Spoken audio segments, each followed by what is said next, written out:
Welcome to another Speak Sunderland Reaction podcast. It is Sunday. It is the day after Sunderland have just picked up their first win of the season against Oxford. I'm joined by Sunderland fan John and Oxford supporter Dale. How are you doing, fellas? You well?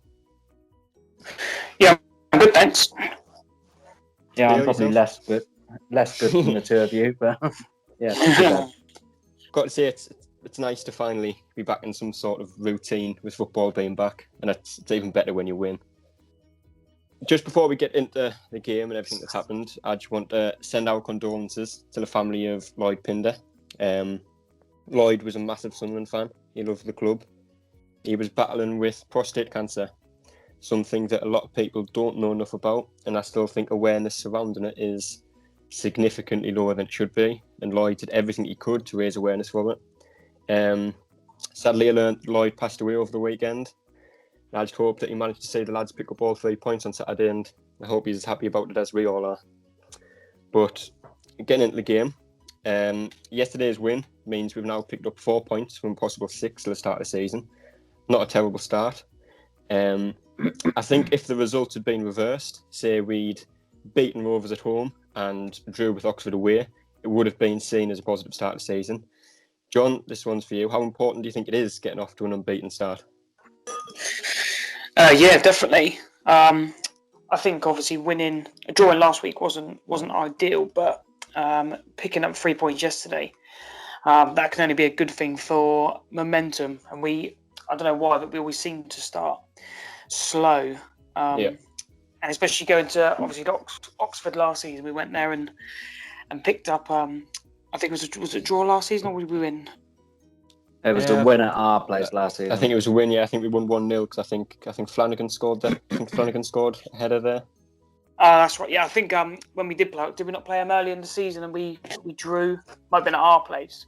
And anyway, I think definitely to pick up a win, especially to teams who are said to be both the stronger teams in the league, to pick up a win is perfect going forward. Yeah, like you say there about them being two of the strongest teams in the league. I do fully expect Oxford to be up there towards the end of the table. I know they haven't started well. And Dale, I think I'm right in saying this, but last season, I think out of your first 7 games, I think you only won 1. But obviously still finished the season in the playoffs. And it's been a poor start to the season again this year.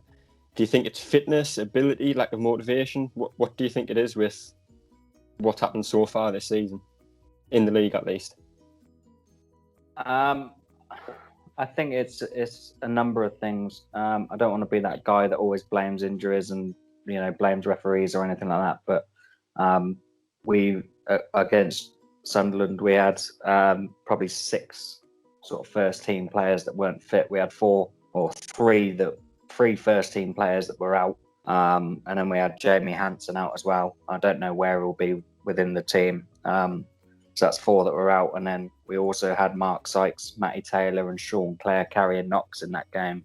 And going back to the Lincoln games, obviously first game of the season.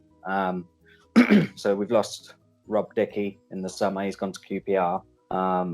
The centre back, he's our only departure, but it's left I wouldn't say a big hole. We've got 2 good centre backs, but they're both young. And I think we're lacking experience in the middle of defence at the minute. And then on top of the injuries as well, we've lost Josh Ruffles at left back, and we don't have another left back. We've lost Alex Rodriguez-Gorin, who sits in front of the back 4, so he gives protection to the back 4. And in both of those games, he's been another player that's been missed. But I think it's just, I wouldn't say it's lack of motivation or anything like that. I think it's just we set up differently against Sunderland. We changed formation, which is something we don't often do because we're struggling for wide players and pace at the minute. And I think if obviously you saw the game, you'll see that we got caught out down, both flanks really. Particularly our right. Sean Clare, we signed him from Hearts in the summer. He's actually, I think he's a right midfielder, but we've been playing him at right back. He did play there for Hearts as well, but he just got found out a few times, and then when he was caught out of position, it left our defence sort of wide open, really. So I think, we just need to tighten a few things up. I'm not worried. Like you just said, we lost. We only won 1 in 7 at the start of last season, so it's not an ideal start, but it's not the end of the world. Yeah. Well, obviously you beat Watford, I believe, in the cup midweek as well, and obviously we lost. Did you lose penalties? Did you lose on penalties? Yeah. Oh, that's yeah. my We mistake. were. No, that's right. We were 1-0 up. And to be honest, it should have probably been 3 or 4-0 by half time. Watford didn't play a strong side, so that, it's not like it was a giant killing or a potential giant killing or anything like that. Yeah. And then they went down to 10 men with about 15 minutes to go. They picked up an injury and had already made all 3 subs. So it's one of them, we were sort of tailoring on a little bit in the second half. And then they just managed to get a late equaliser. And then, it went straight to penalties. All 3 of ours were saved and they scored all 3 of theirs. But, I remember seeing that now. Yeah. But, it's one of them. I think last season we had some really good cup runs. We beat West Ham 4-0. We obviously lost to City, but we gave them a really good game. We obviously, I won't mention the name, we had a game against your favourites. And obviously had a draw up at their place and had a replay down at our place, and we came from 2-0 down to take it to extra time. So I think this season, not having fans, a cup run, it's not the end of the world. We want to focus on the league, same as you guys, really. Want to focus on the league, and now we're out of the cup, we can start to do that. Was there any team changes? Obviously, I don't follow Oxford too much myself, but was there any team changes between the Watford game and yesterday's game that you were maybe surprised about? Obviously, there was injuries, but was there any tactical changes that were made that you were surprised about? So I think we made 6 changes. Like I said, I think the biggest surprise was the formation. So we usually play a 4-1-2-3. So like I said, we usually have back 4, 2 fullbacks that will go up and down. Then we usually have a holding midfielder, like I said earlier, about Alex Rodriguez-Gorin. Then we've got Cameron Brannigan alongside somebody in the middle of the park. 2 wide men and then 1 up front. And it usually works, But yesterday, we're struggling for pace out wide.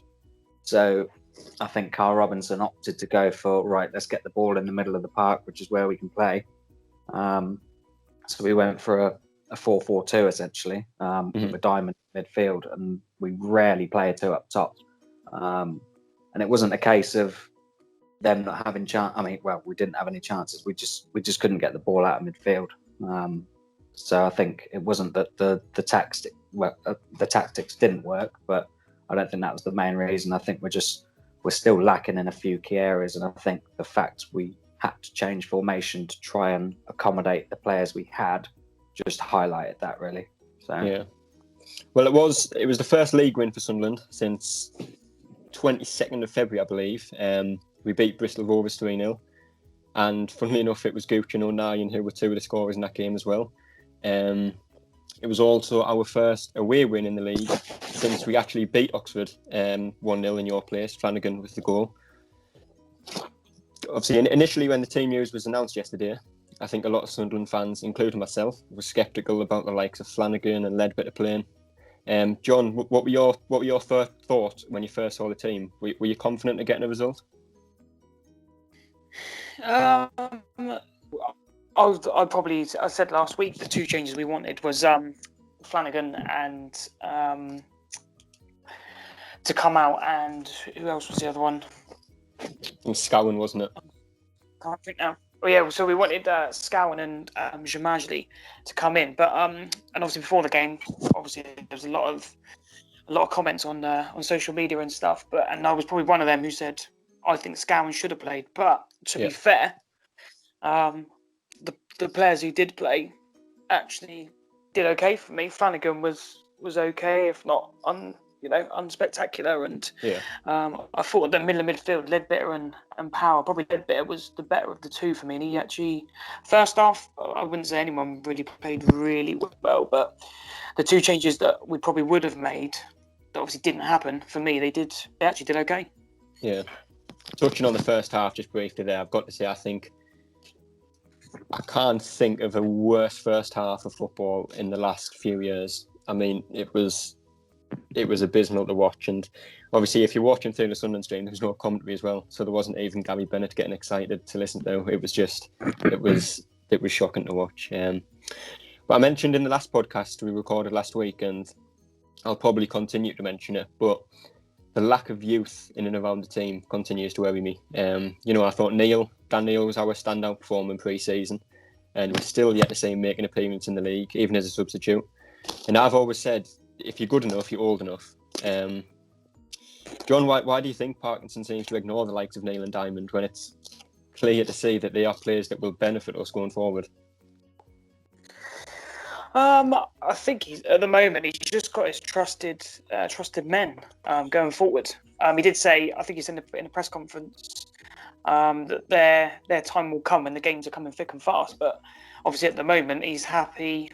He's happy to go with the squad. I'm a little bit Neil, maybe not so much, but Diamond's raw pace. We saw yesterday that when Gooch was running at there, obviously the Oxford defence were tiring, but the way Gooch ran at them, you imagine if we had that.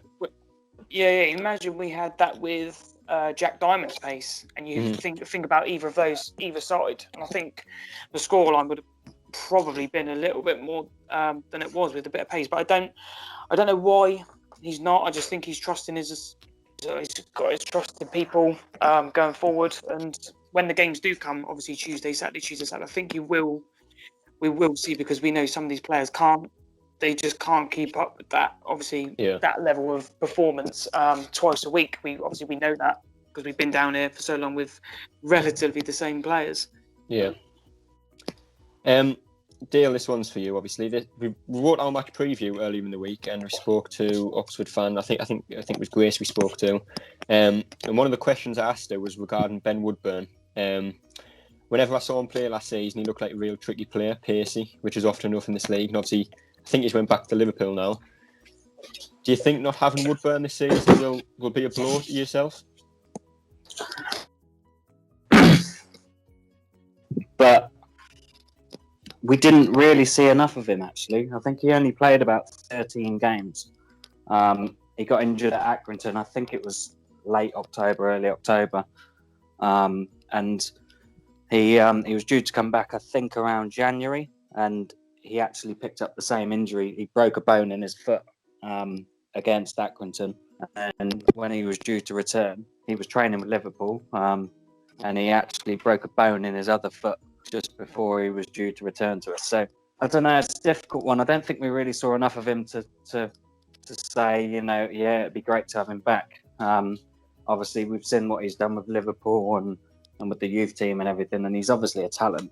But obviously, with the wage cap and everything now, maybe that was part of the reason why we didn't bring him back. Maybe Carl Robinson didn't see enough.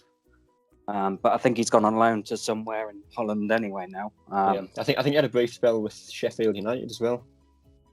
Yeah, I think he went to the Championship. That was when they were in the Championship, wasn't it?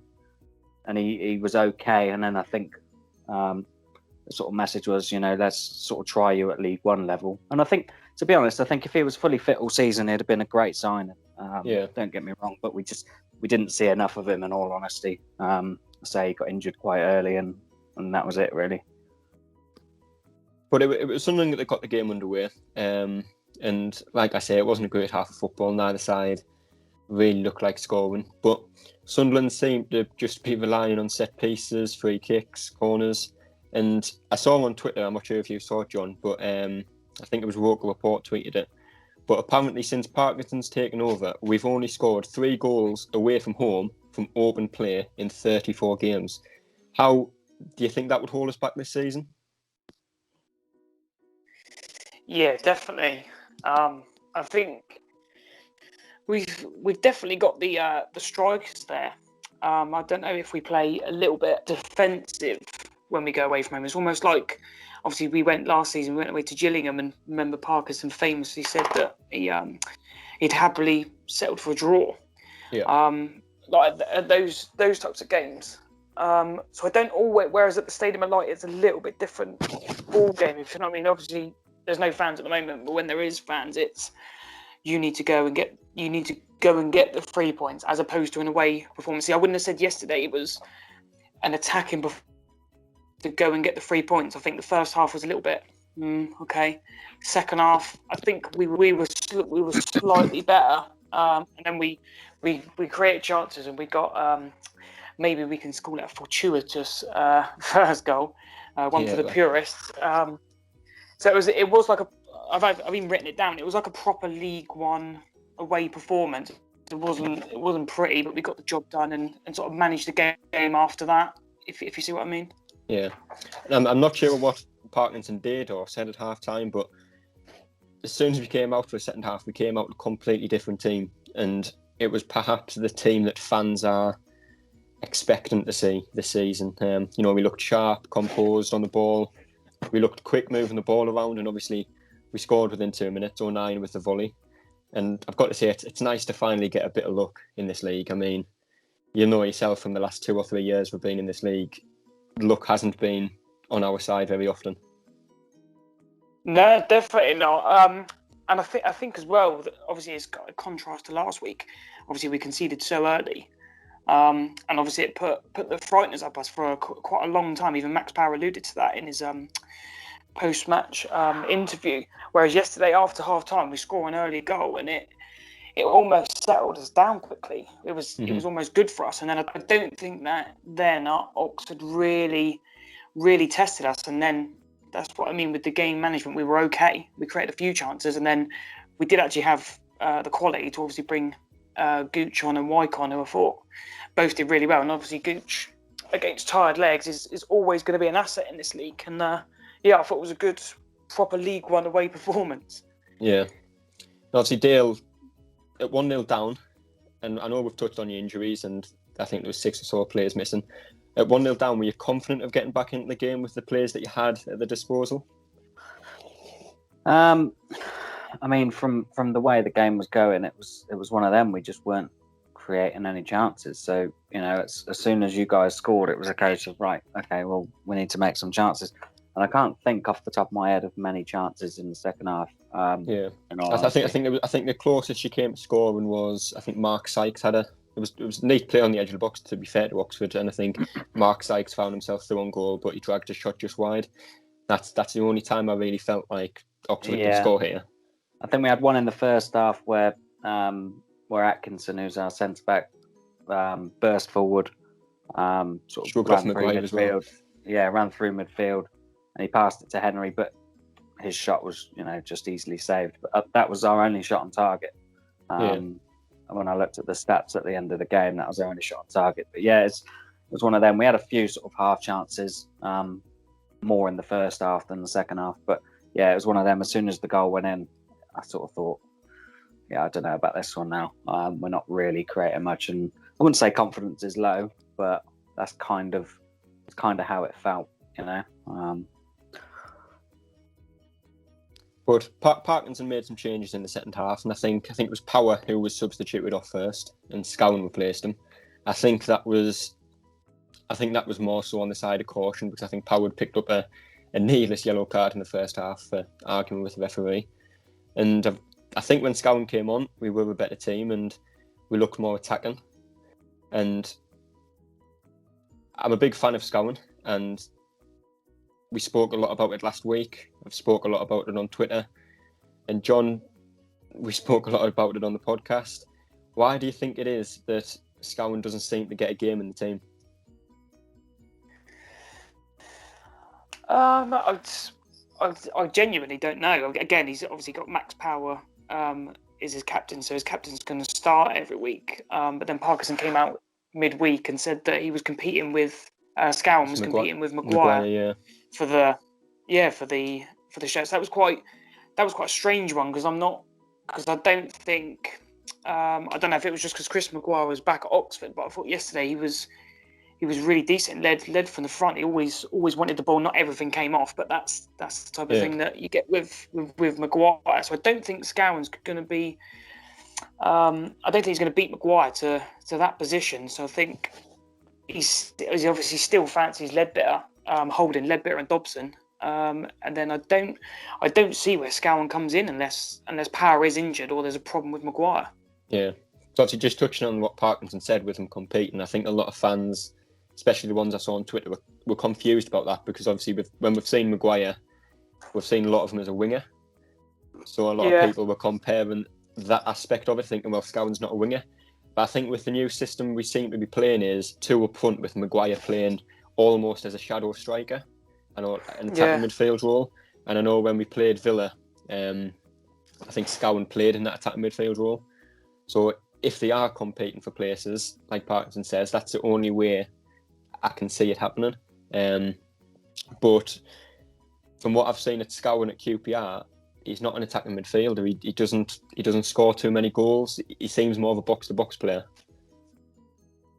Yeah, he does. Yeah, and obviously he brings his set pieces as well, which, like the stat you just touched on about the three goals from open play in 34 games. That's definitely an asset to maybe use, especially in League One. We know how many goals are scored, even against us, from set pieces and corners. And I wouldn't have said yesterday our set pieces were that great. Yeah. But it's definitely something to take into account. Definitely in between certain games, if you see what I mean. Yeah. Well, Gooch was another substitute that came on. We've talked about him briefly, but he came on. I think it was O'Brien he replaced, and he injected some much-needed pace into the team. Got his goal, a very good one as well. And as far as I'm aware, he hasn't actually started a game for us this season. Do you think Gooch should be starting? Obviously, he's played for us in the Premier League. He's played for us in the Championship. I think he got double figures in goals last season.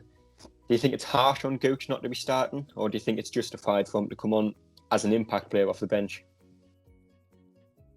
I think he is a good impact player, but then again, if he keeps coming on and being the impact player, does he not then earn a start? Obviously in the first half we lacked a bit of quality. Would he have made a difference in the first half? Probably. His decision making isn't always the best, but he's a little bit like McGeady. He can do that little bit of quality, as we saw with the goal. And obviously goals change games in this league. They're very, very tight margins. So I wouldn't be surprised to see him maybe on the bench again Saturday. But then if he keeps on doing what he's doing, then he's going to give Parkinson something to think about. If you do start Gooch though, who do you drop out? Obviously, Maguire's in there. I don't think you drop him out. We started with Graham yesterday. I'm not sure how often he'll start, and obviously O'Brien started above with him. Who would you take out of the team if you were to accommodate Gooch into the starting 11? I think O'Brien probably has to come out. I wasn't that impressed yesterday. He did make some good runs, but the balls didn't really find him. But I think Gooch is maybe a little bit more intelligent and a little bit more clinical. I think the chances that O'Brien had against Bristol Rovers, I think Gooch probably takes one of them, and then that's obviously the difference in us drawing or winning the game. So I'd maybe put him there. It's almost like a false striker, isn't he? It's like he drops deep, and we keep either Graham, Grigg, or White, whoever Parkinson fancies that week, to stay up top. Yeah. And Dale, as an Oxford fan, I know this may be difficult, and I think I'll know what your answer would be. But based off the Sunderland game yesterday and the Sunderland team in general, which Sunderland player, if you could have any at your club, which would it be? That's a difficult one. I mean, obviously we all know about Chris Maguire. Yeah. And I think it's one of them. I think, we've kind of moved on from him and he's moved on from us, which is, it is what it is. But he's still a class act at this level. I know we were linked with Will Grigg. I know that came up and about in January, and he came out and spoke about it in the during lockdown, I think, didn't he? He said that. Yeah, he did. Yeah. Parkinson actually said, you're not moving. Essentially, I think there was a League Two club in from as well. I think Salford did registered an interest in him, but obviously with the salary, and I'm not actually sure how much Will Grigg's on as a weekly wage, but I can imagine coming from a Championship club in Wigan, I think it will be substantial. Yeah, I think for us, I mean, he's obviously I think he's had a bad time with you guys. You know, you look at what he's done in the past, and he's obviously got the talent. He's just not found his form. But when the link come up with us, you know, he's worked under Carl Robinson when they were at MK Dons. So that was kind of the link there. But yeah, I don't know. I mean, I think either of them. I wouldn't say we need another striker. We just signed Sam Winnell. He was released from Sheffield Wednesday in the summer, so we've just signed him, but he's not quite match fit yet.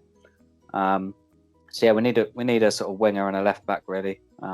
That's kind of our area of where we need to improve, I would say. Yeah, and John, just touching on Will Grigg and Danny Graham, Charlie Wyke, I tweeted out earlier about what people's concerns were about the game, and one of them that seemed to pop up a lot was the lack of goals coming from our strikers.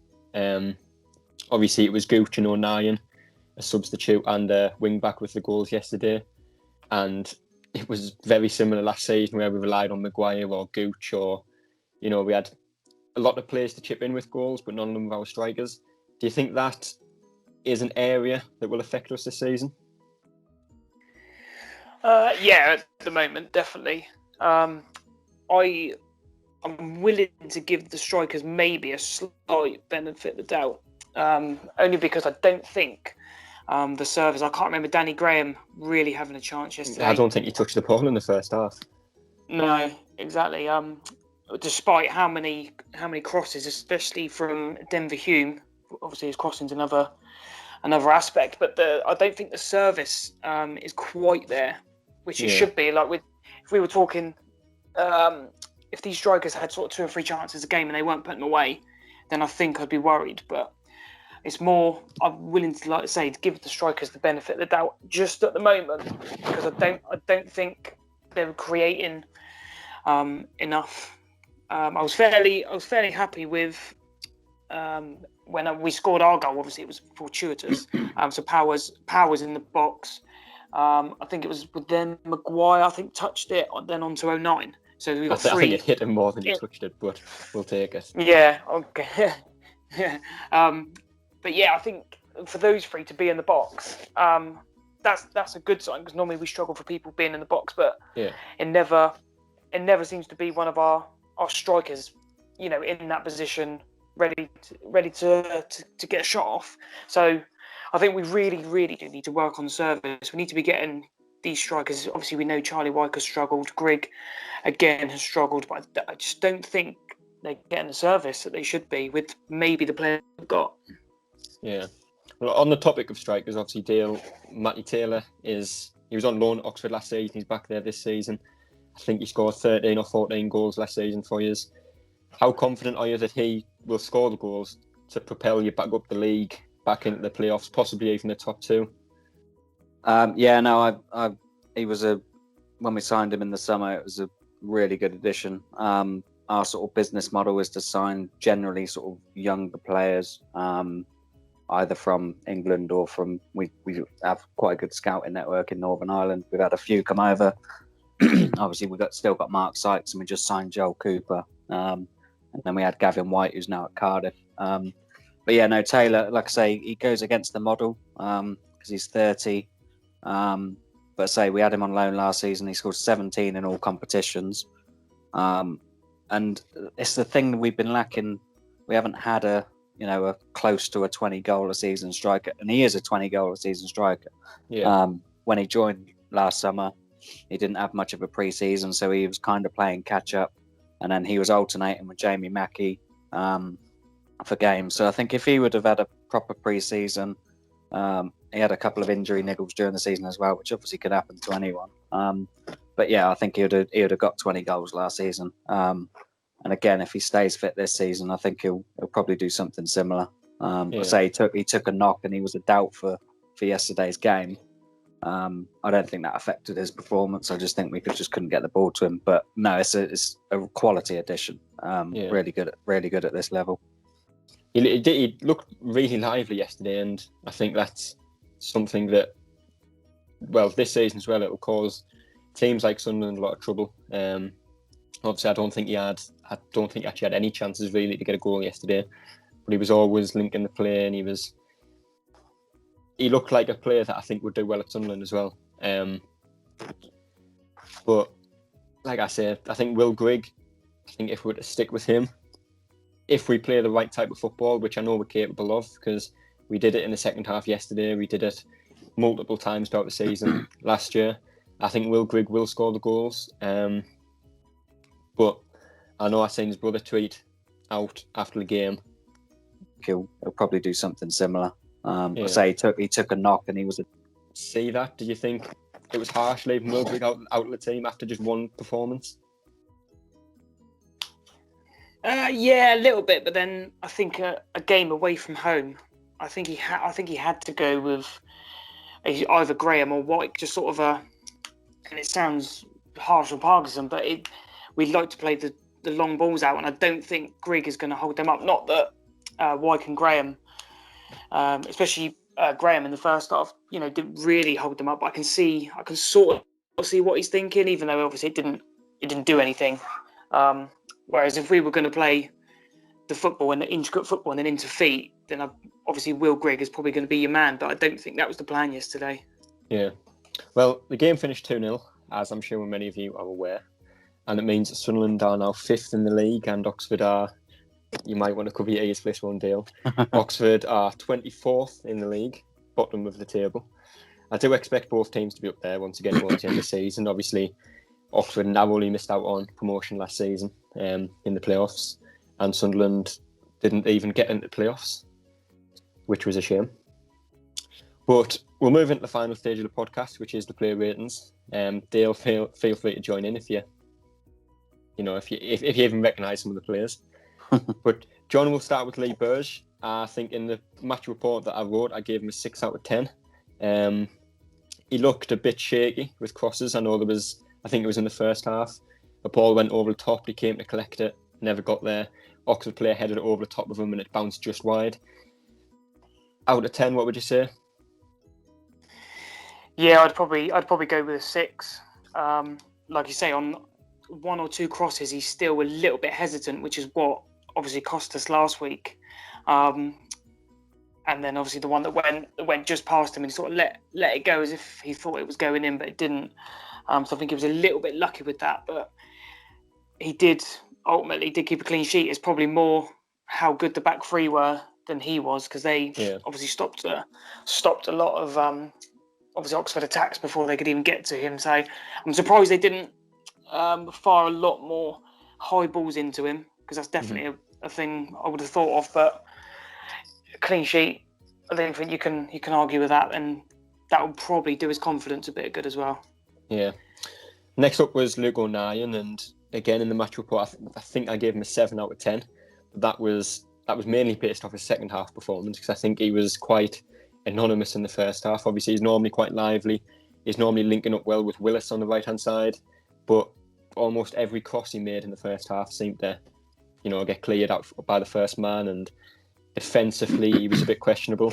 But he improved a lot in the second half. Obviously, he got his goal, which it was a very lucky goal up until the finish, which I thought was a very good finish for a wing back as well. I think if Will Grigg or if any striker in the league had scored that, you'd be saying it's a great finish.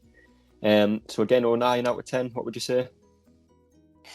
Yeah, I'd go along with most of that. Yeah, I'd say a 7. Yeah, obviously first half not that great.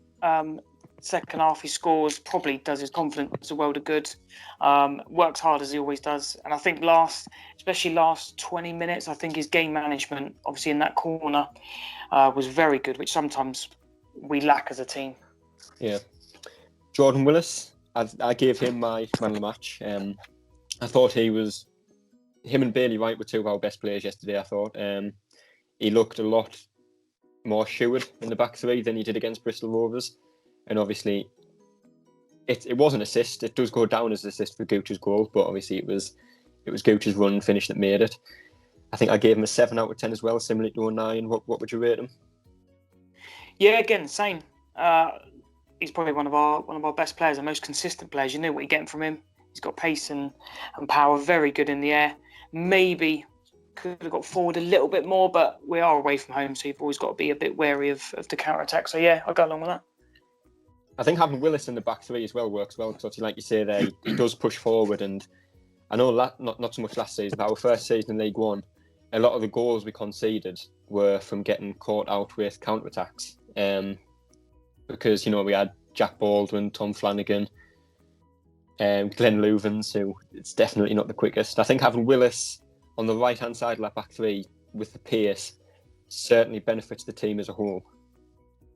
Yeah, I think the back three is good. It's got everything really: pace, power, good in the air. Obviously, Bailey Wright with the leadership back there, and Flanagan. I'm not his biggest fan, but steady and sort of makes up a good back three. I think that most teams in the league would probably envy a little bit. Yeah. On to Bailey Wright, I gave him a 7 out of 10, and again, it was a solid performance. And I think there was another interesting stat I saw on Twitter. I can't remember completely off the top of my head, but I think we've won 7 of the 9 games that he's played, conceded only 3 goals. So I think it shows how important he is to the team. Obviously, I know last season, I think it was actually Oxford he got injured against. But before he got injured, we'd won 4 of the 5 games that he played, kept clean sheets in most of them. I've given him a 7 out of 10. Yeah, again, absolutely spot on, good in the air. It was a little bit shaky last week, so to see him again, it sounds sad, but a performance away from home will give him the world of confidence with a clean sheet. And yeah, as you were saying, the stats there, 6 clean sheets I think we've kept in the 9. I think it's 9 games he's played. So that tells you all you need to know, really. And it has shored up the defence him coming in. Yeah. Tom Flanagan, obviously on the left-hand side in the back three. I've given him a 5 out of 10. And I think a lot of that is down to the fact I just don't like him as a player. But I've given him a 5 out of 10. Obviously, he was good in the air. He was good defensively. But when you're playing in a back three, I think distribution is very important. And obviously, especially when you're on the wide of the back three. And, I said this last week. I'll say it again this week. I'll probably say it again next week. But for a professional footballer, this passing is shocking. And that's why I don't understand why Jamali doesn't get a game. Because, we only saw him against Gateshead. But every time he got the ball, he'd look like he could take a player on. He could play a ball forward and, he'd release Denver Hume down the left. And I think if Jamali had played yesterday, I think it would have been more than 2-0. So obviously, like Dale said earlier, they had Sean Clare at right back and he was caught out quite a lot. If we got the ball at Denver Hume more often, a few more balls into the box when you've got Danny Graham, you've got Charlie White on the pitch, it could have been 3 or 4-0. But out of 10, Tom Flanagan, what would you say? I'll probably just go a 6. It was just a run-of-the-mill performance. I could be slightly critical with his distribution out to Hume, but I thought it was okay. I'd give him a 6. Denver Hume, obviously I've just touched on him there. He was involved a lot on the left-hand side. The one thing that lets him down, well, 2 things that let him down is, first of all, his crossing. We touched on it a little bit earlier. His crossing needs to improve. And for a professional footballer, I think he's far too one-footed. I think he's far too predictable at times. But I've given him a 6 out of 10. What would you say, John? Yeah, again, I probably totally agree with you. 6. I thought he's one of our strongest outlets. I think maybe we're being slightly harsh because he is quite good at cutting in inside. He probably does need to still work on his weaker foot, but he does cut in quite well, which gives us a little bit more of a balance. He's not so predictable, but the crossing drives me insane sometimes. I think I counted yesterday 6 crosses.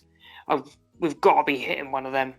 Yeah, got to be. I'd take 2 out of them. You get 2 of those to the strikers, and then yesterday becomes a 4-0. Yeah. So Max Power was next. Obviously, at the start of the season, he was named club captain. You think a positive impact on him? Sorry, I missed that. Say that again. Obviously, Power was named captain at the start of the season. Do you think that will have a positive or a negative impact on him as a player? I don't think there's really any change because I think he's like a captain anyway. I think you always see him. You can see him constantly through the game. Doesn't matter. He's always marshalling players around. Yeah. Yeah, definitely. I'll probably be slightly critical. Yeah, I think sometimes yesterday he looked a little bit lost being forward. He seemed to spend a lot of time out with Hume. It's maybe sort of hindered his game a little bit. Whereas I prefer to see him a lot more in the middle. Ideally, I'd like him sort of playing behind Will Grigg, but that's another story. Because if we can get him in and around the box, he's definitely one who will take the shot and give us something different. But yesterday, I thought he just looked a little bit lost, and obviously went off injured. So I'll probably just go with for sort of a 5 or 6, sort of in between. Yeah, I think in the ratings I gave him a 5 out of 10. Obviously, he is capable of better performances. We didn't see the best of him yesterday, and obviously he was took off at half time. But next was Ledbetter, who, again, right at the start of the podcast, I said, myself included, many fans were sceptical about him starting. I think more so with Scowen not starting. But I've got to say, I think he was probably one of our better players on the pitch yesterday, and I gave him an 8 out of 10 in the ratings. Yeah, definitely. First half, I think he gave the ball away a couple of times, but second half performance, I thought he didn't look out of place at all. I thought he ran the show, really, for me. Very, very professional, and he actually kept up with the pace. Obviously, there's been a lot of criticism that he was finished, and obviously he's had a few personal issues. But yesterday, I would have no problems with him starting the next game. Yeah. It was Chris Maguire who started just above the two midfielders, like we say, in that kind of shadow striker attack midfielder role. I think I gave him a 6 out of 10. He was involved a lot, but like we've said earlier, set pieces just weren't great. I think we had 4 corners in the game, and I think at least 3 of them were cleared by the first man. He had 2 free kicks in good positions, one of them which he hit straight into the wall, one of them just floated over the bar. And I think that's why I'd like Scowen in the team more so. Not necessarily over Maguire, but that's why I'd like him in the team, just so we are more of a threat from set pieces. But like I say, I gave him a 6 out of 10. What would you say? Yeah, I'd probably go along with a 6. To be fair though, he was probably one of the only players who did go around just demanding the ball. He came deep. Yeah. He was spreading passes around, but again, not a lot came off. But obviously he tried, and maybe I'd go on the going back to Oxford thing. Because obviously, I think one season he was dropped for the Oxford game, and you thought he'd be well up for that. And yes, they did look up for it. Not everything came off, but I'd say he was one of our better creative players. Yeah. And Dale, just touching on Maguire there, obviously, he did have a spell with Oxford. Have you noticed any changes in his game between being at Oxford and being at Sunderland? Do you think he's more of a mature player now? I mean, I've not seen as much of him as when he was at Oxford, but he still gives you that bit of aggro, and he still likes winding the opposition up. So I would say matured is a good way of putting it. To be honest, he's, like I say, he's still got that edge. I know he wasn't that good on set pieces yesterday, but if he's got a free kick or a corner, that there's going to be something. There's going to be some danger there. But he's still very similar to how he was when he was with us. To be honest, still dangerous. So yeah, it's good player. Yeah. Next up was Danny Graham. Like I say, I think I maybe count 2 or 3 times where he got the ball into his feet on Saturday. So I've given him a 4 out of 10. Not necessarily down to his performance as such, but he just wasn't involved in the game when he played. John, what would you say? Yeah, I'd go along with that as well.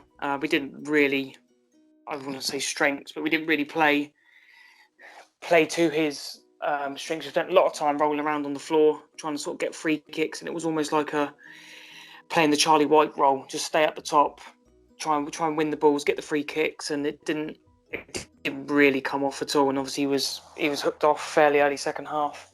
Yeah. And last for the starting 11 at least was Aidan O'Brien. I gave him a 5 out of 10, and I think I was edging between 4 and a 5. I've given him the 5 because he was getting into good positions. I know there was I think it was one where he couldn't quite get on the end of the cross.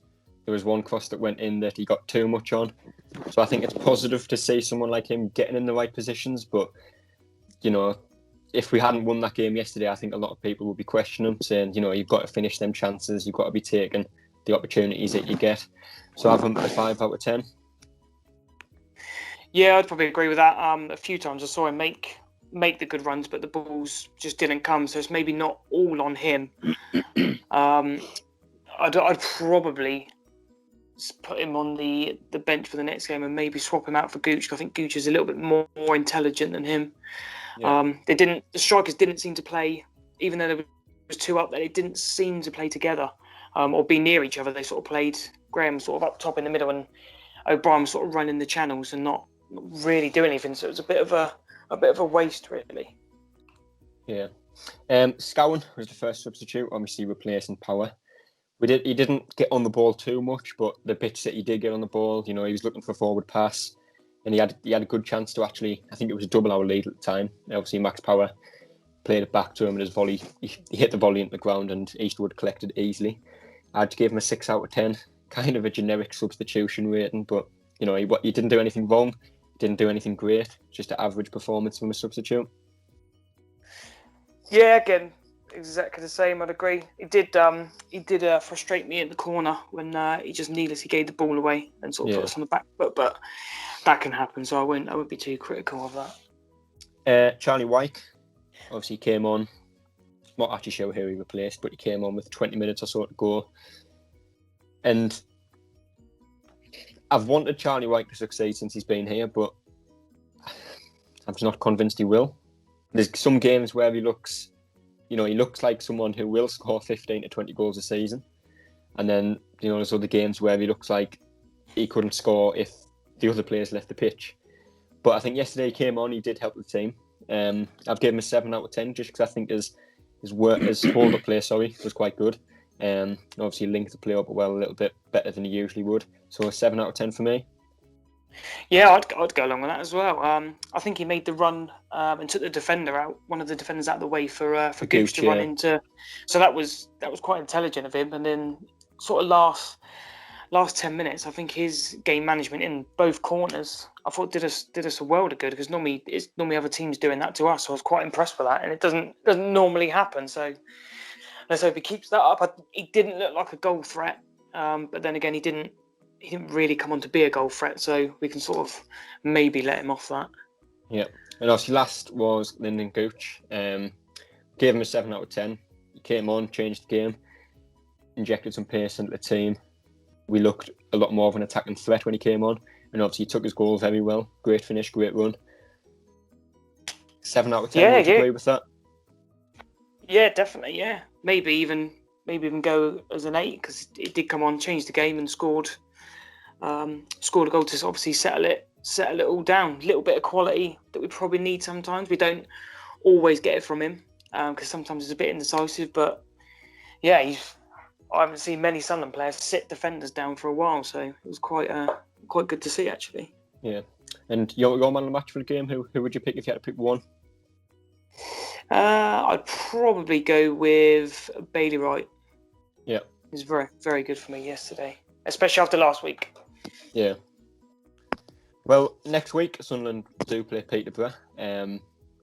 Obviously, another team I'd expect to be up there at the end of the season. I think they've just signed that Clark Harris from Bristol Rovers, who's a great signing to replace Tony. And as ever, it will be a difficult game. What your score prediction for that one, John?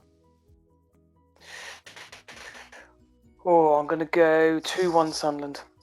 2-1 Sunderland. I think it's going to be one of them 1-1 games. I hope I'm wrong. I was last week. I think I went with a draw when we played. I think I said it would be a draw last week. And obviously we've won 2-0. But also one for you, Dale. You play Accrington away from home next week. You are 24th. You are bottom of the table. Score predictions for that one for yourself? Yeah, I mean, like I said earlier, I don't think we need to panic just yet. But it's one of them. If the longer it goes on, the more you start to worry. So Accrington, they're a good team. They're well organised. We drew 2-2 at their place last year, but I don't think we beat them 3 or 4-0 at home. So I think we'll win, but I don't think it'll be a rout. I think I'll take a 1-0 or a 2-1 or something. But yeah, we just need to get them points on the board now. Yeah, well, spot on. that's all for tonight then. We will be back again next week, hopefully talking after a win again against Peterborough. But thank you for joining me, Dale. Thank you for joining me, John. Cheers, thanks for having me.